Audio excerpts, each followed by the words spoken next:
Welcome to the Next25 Podcast, a bi-weekly show by the Vienna Institute for Global Studies, where we explore the global challenges shaping the 21st century. I am Zoltán, the director of the VIGS Institute, and I will be diving into the ideas, innovations, and human stories that define the next 25 years of our shared future.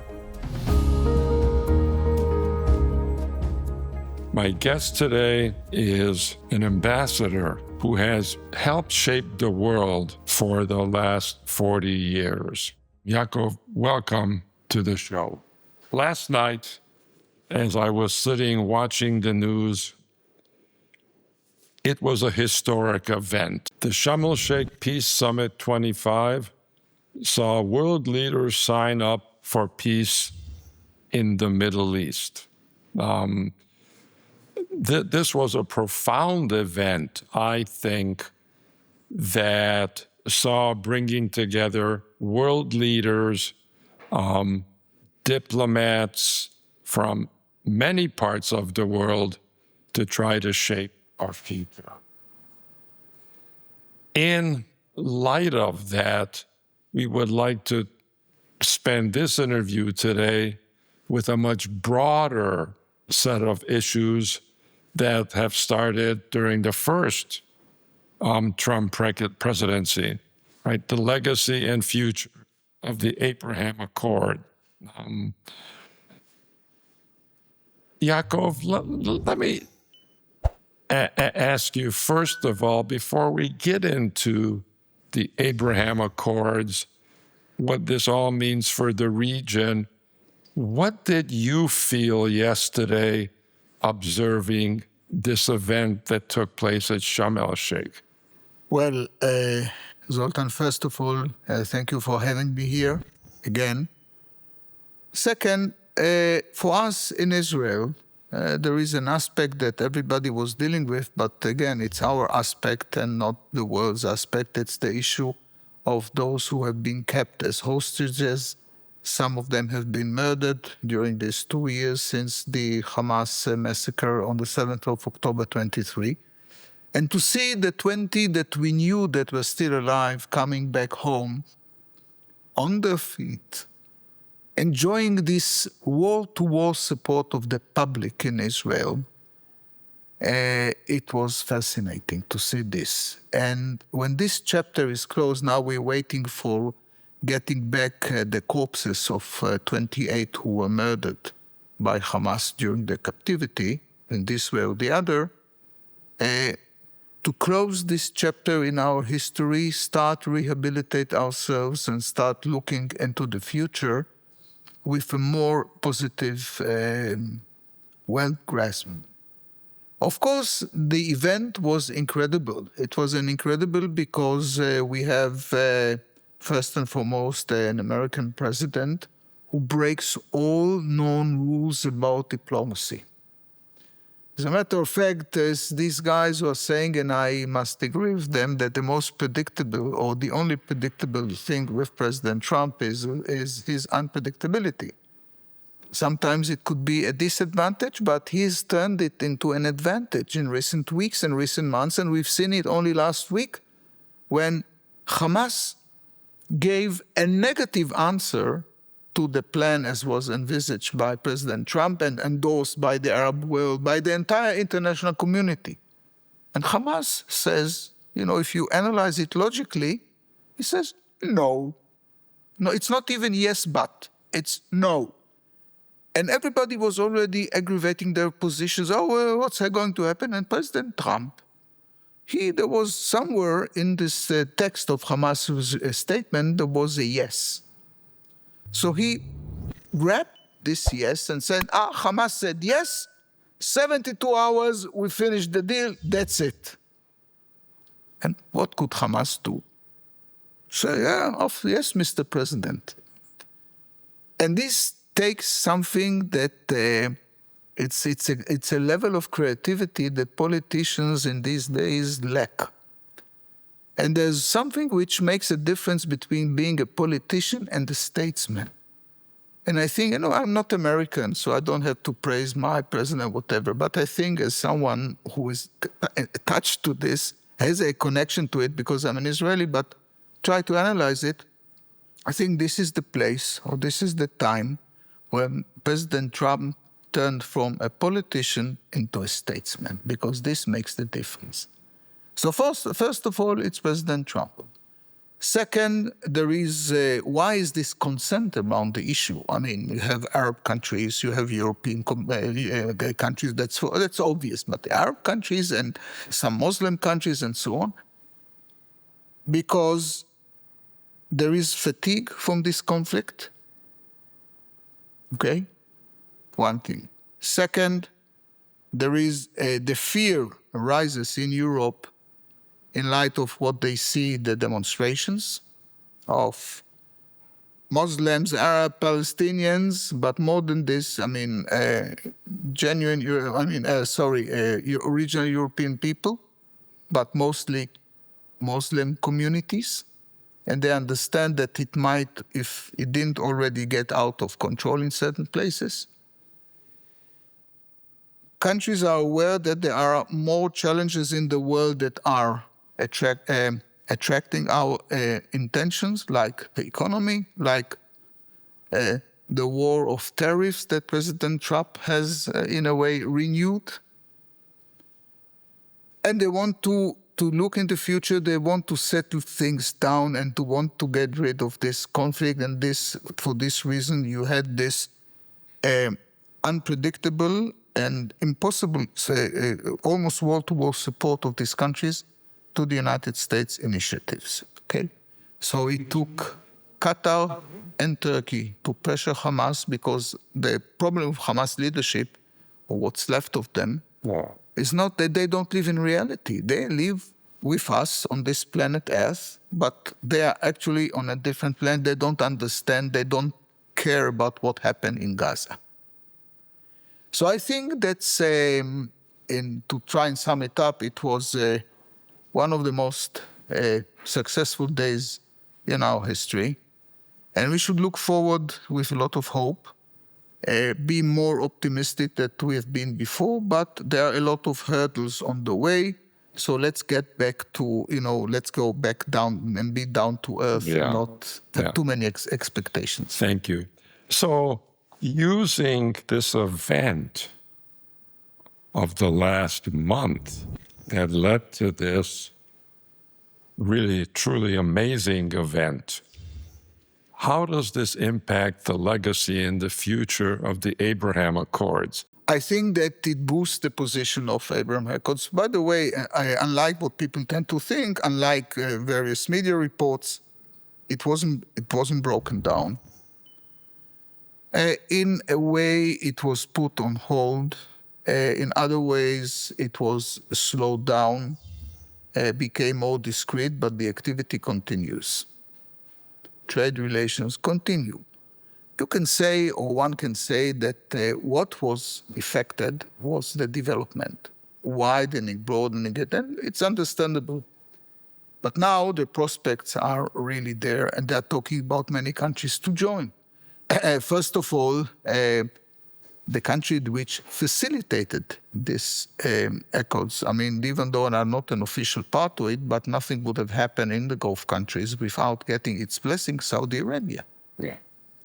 And we've been discussing it on a different opportunity that even though they're not members of Abraham Accords, but since then, since we signed the Accords, the Saudis allow Israeli aircrafts to fly over its airspace, which makes connection between Israel and the East to India and China, Japan, whatever, much easier, much shorter. So it boosts the position of Abraham Accords. President Trump has invested in this.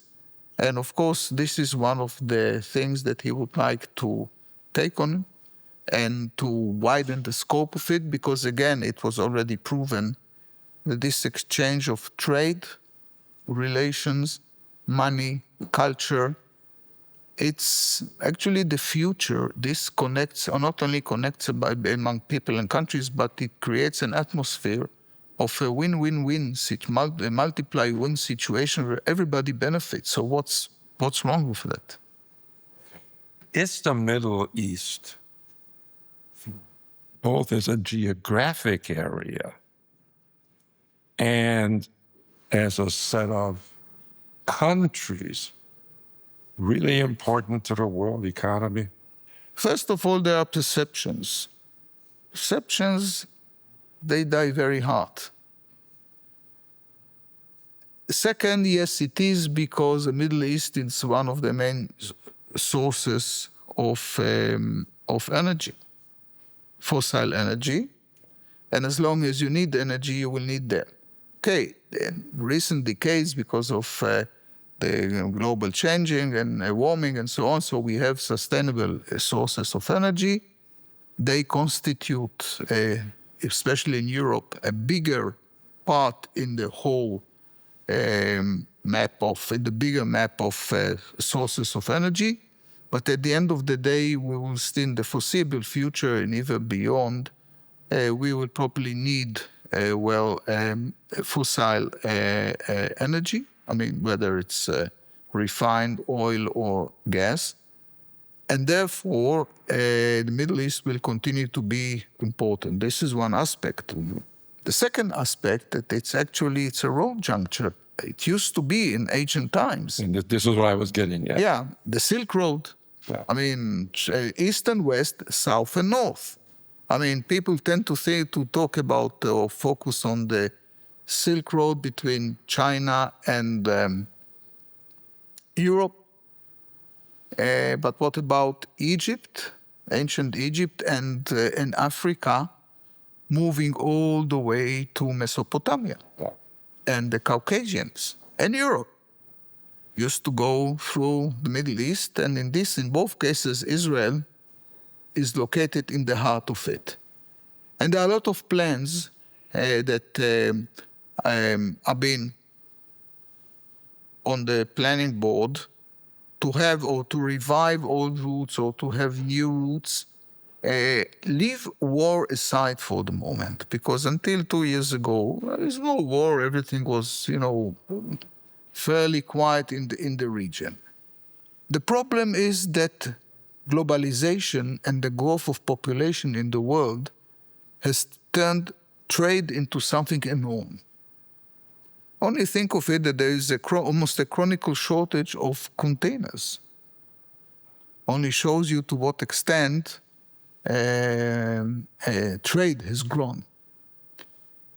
And if we talk about the main route which crosses literally or cuts the Middle East and creates an amazing shortcut between Europe and Asia, is the Suez Canal.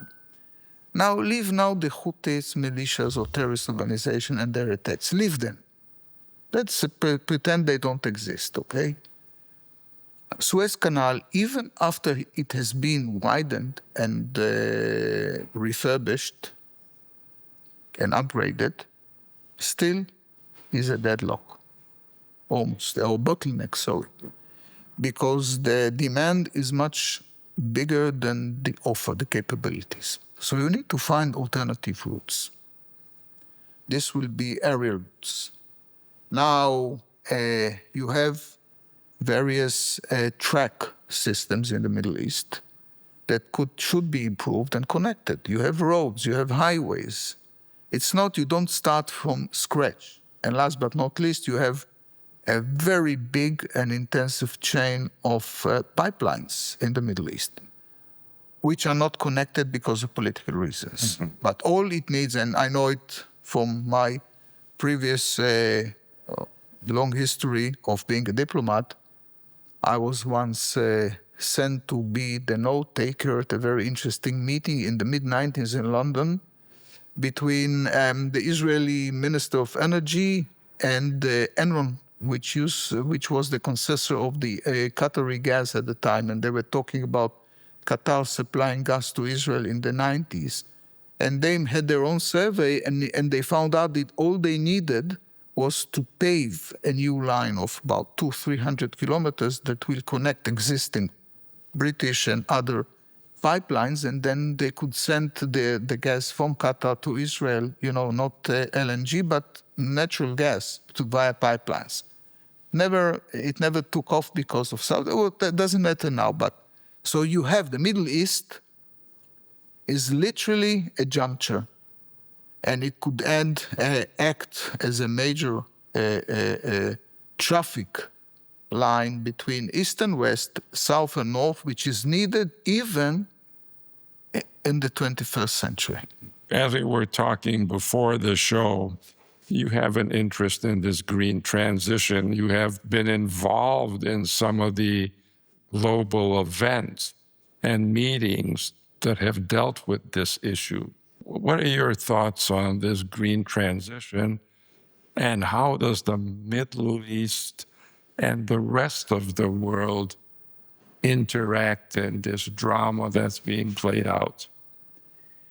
Well, first of all, it's a necessity.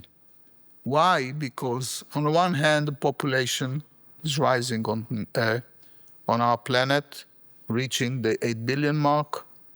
People, thanks God, tend to live longer. Life expectancy grows, even in undeveloped countries. And second, our world is becoming a place that it's not so pleasant to live in because of pollution, because of contamination, and which actually on its side creates a climate change. And there is a climate change. I mean, you don't have to be a scientist, but you can count and prove that there is a climate change. We see it, we live through it.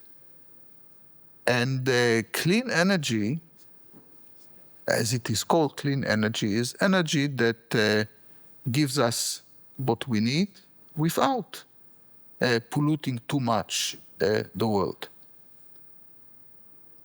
The bad news for some, or good for others, are that green energy for itself is not enough to supply all the needs of our universe. Now, it will increase the part, and you see countries in Europe like Germany, first and foremost, but also in a country like Hungary. Several weeks ago, there was a situation that during lunch break, all the Hungarian electricity consumption was supplied by sustainable sources for a few minutes. That's a major achievement. Wow. Okay? So you can get it, you can reach there, but of course it takes time, and you won't be able to have the majority or supply all the needs. Which means that first of all, the oil producers, countries or gas could relax. It's not that in the foreseeable future and even not nobody can say that we won't need you. We'll need less maybe. This is one thing. The other thing, the Middle East has other opportunities and other raw resource materials, which is in this case sun. Polar system, solar system. They have the areas, they have the sun. They have two things, sun and sand. Sun and sand, yeah. Sand is less important, but the sun. And if in Europe you are turning agriculture fields into solar farms, you can easily do it in the Middle East. I was involved years ago when I was heading the Middle East division in our foreign ministry, this initiative in the Mediterranean cooperation, Euro-Mediterranean cooperation between the EU and the Mediterranean countries, south and north. There were plans to have giant solar farms in the Sahara Desert, connect them with cables, all the way through to Europe through Gibraltar Straits, and supply all southern Europe with green electricity. It didn't take off because of the terrorist organizations, the Western Sahara, the Algerians, the FIS, GIA, whatever, Islamic, whatever, it didn't take off. But it is feasible and possible. So the Middle East will continue to be a supplier of energy, less fossil and more sustainable. But at the end of the day, the countries, as long as they benefit from it financially, it doesn't matter whether it comes from oil or from solar panels. It's the same.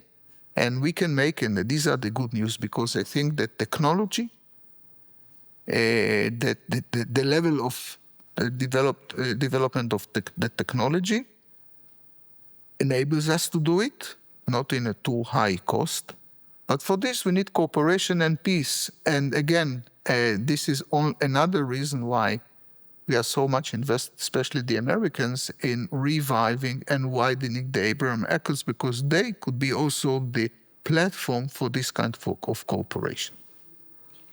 How does Europe factor into the Abraham Accords? We don't hear much of that. Yeah, we don't hear much of that, I'll tell you, at the political level. Because at the time when it happened, I was then ambassador to Hungary. Why do I mention this? Because Hungary was the only country that welcomed this breakthrough, this new creation, 100% without any ifs, buts, however, all this kind of switching words that turn over the meaning of what was said until now. They had no reservations. All the other European Union member states, or most of the big majority of them, had reservation. Oh, it shouldn't come at the expense of the Palestinians. Oh, it shouldn't, let's not forget. Oh, Israel has done it again. Another excuse with the American blessing, how to bypass the need to solve the Palestinian issue. And I think that this was a mistake. It was a mistake because nobody has any illusions that the Abraham Accord is a substitute for the need to put an end to this dispute. And as an Israeli, as someone who lives in Israel, it's my interest much more than the interest of you or any other person who is not Israeli, who is watching us now, to see an end to this conflict. What kind of end? We can talk about it. That's another question.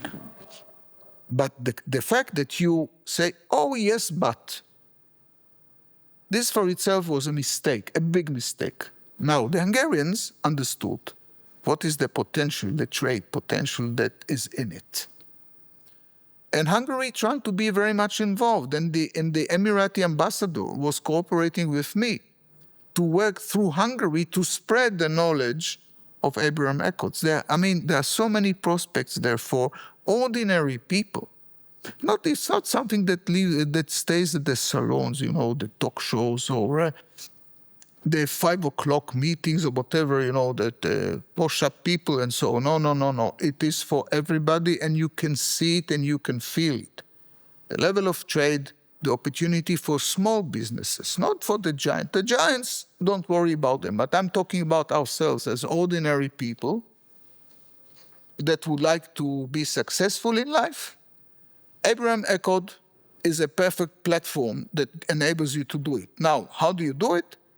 Again, I will give you a simple example from my limited knowledge, but I was part of it with my talks to the Emirati ambassador in Hungary.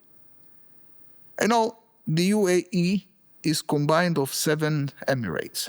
Everybody talks about Abu Dhabi, which is the political one, the biggest one, and Dubai, business. But there are 5 others, emirates. It's some kind of federation or confederation. Don't want to confuse our views with the difference between federation and confederation, but it's some kind of a federal creation. And you have to make sure that all the principalities that have their own local authorities will be happy. So this guy was busy in connecting small businesses in Hungary with the small and less known emirates in the UAE. He said, look, I don't have to see that for the well-being of Dubai and Abu Dhabi.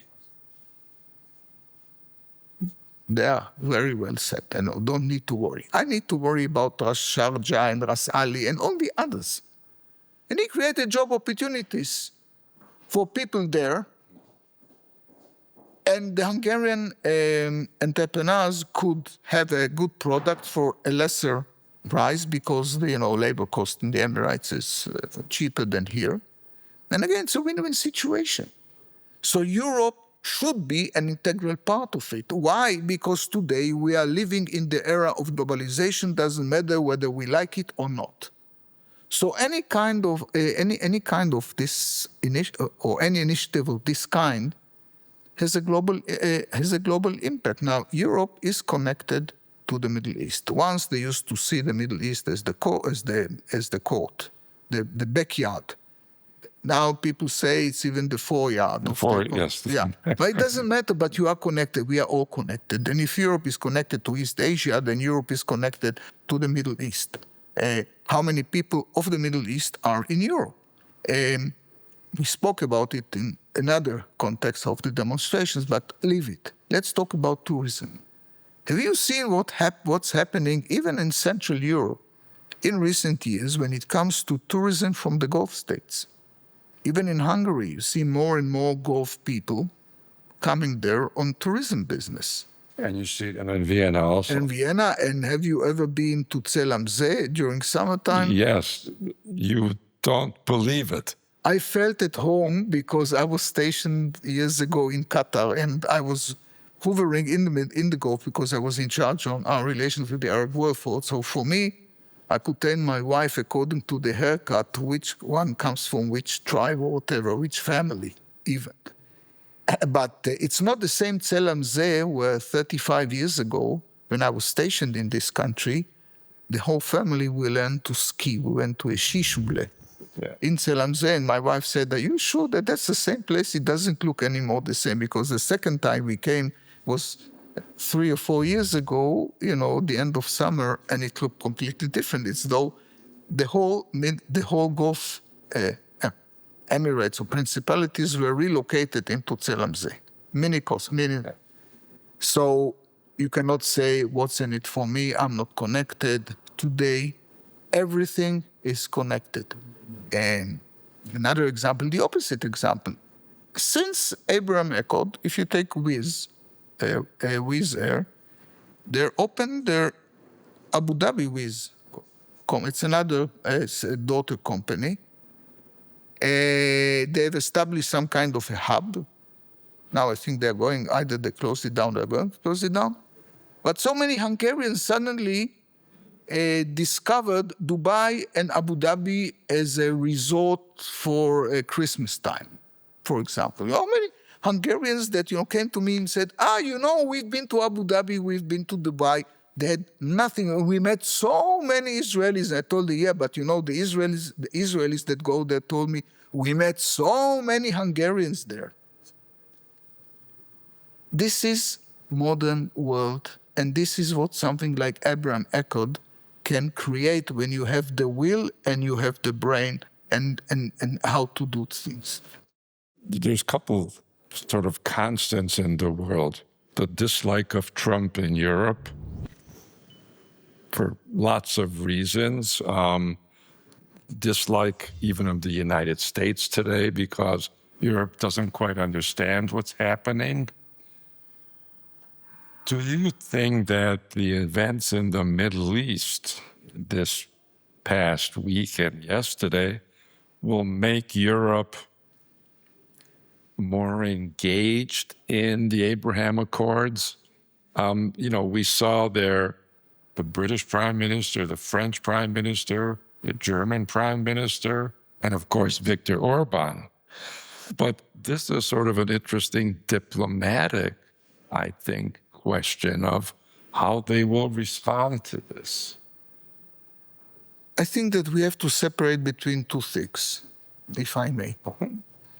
First one being the relations between Europe and the United States, which are not trouble-free, never.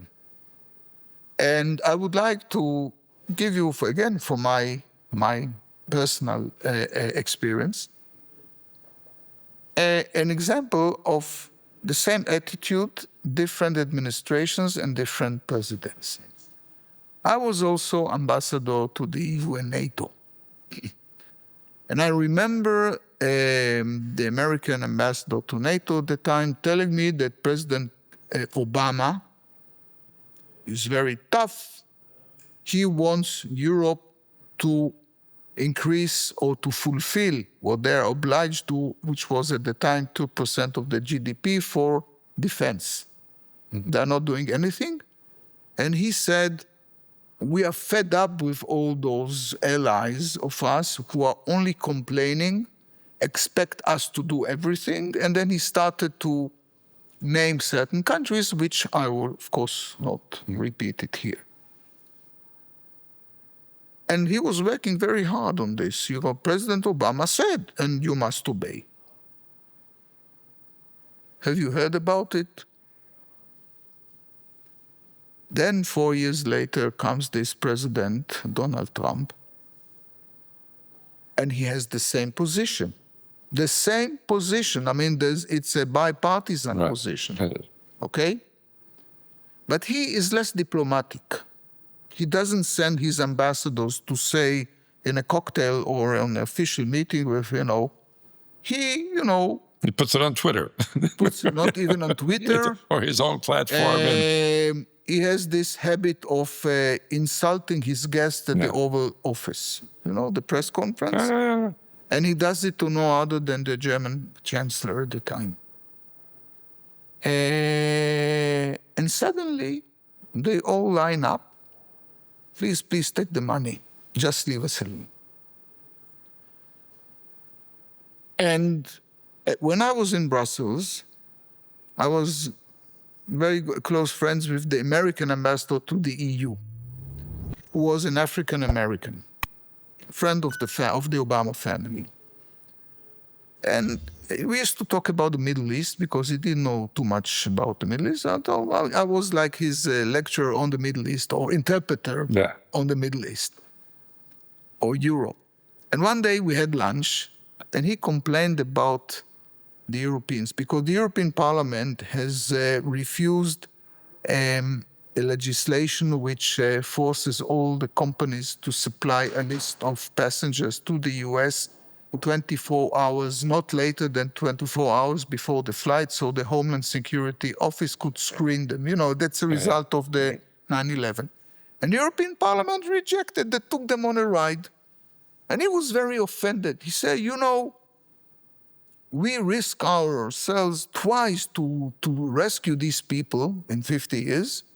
And then he was talking about his own old man who risked his life twice because he was fighting simultaneously in Europe in two fronts. Daytime he was fighting the Germans, and evening he was fighting all the racists in the U.S. Army, that used to tease them, the black, because they were segregated, black and white. Said, my father twice had to fight for these. Then he used a very non-diplomatic word, doesn't matter. And this is how ungrateful these people are. And I told them, listen, first of all, I understand, but you must understand also the European mentality ever since the end of the Second World War and the Cold War. Europeans love to criticize America and say, I love to hate America, as long as they can sleep quietly, knowing that Big Brother is watching them. This is contradictory? No, it's not. So he laughed and he said, I understand exactly what you mean, but I still don't like it. This is the nature of relations between Europe, the old continent, the old world, and the new world, even 300 years later. Doesn't matter. And it will be, and it's bipartisan. Doesn't matter whether it's President Donald Trump or President Barack Obama. The same.